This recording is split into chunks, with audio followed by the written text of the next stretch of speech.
மதுரை மண்டலத்தை மையமாக கொண்டு அரசியல் திட்டம் தீட்டியுள்ள சசிகலா, திருமங்கலம் தொகுதியில் முன்னாள் அமைச்சர் உதயகுமாருக்கு எதிராக ஜீவிதா நாச்சியாரை நிறுத்துவது குறித்து பரிசீலித்து வருவதாக தகவல்கள் வெளியாகியுள்ளன.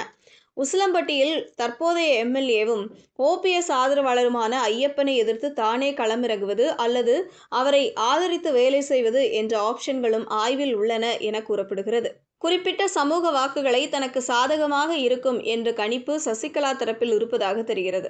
அதே சமயம் திருப்பரங்குன்றம் தொகுதியில் போட்டியிடுவதே சசிகலாவின் முதல் விருப்பமாக இருக்கிறது என்ற தகவலும் அரசியல் வட்டாரங்களில் பரவி வருகிறது.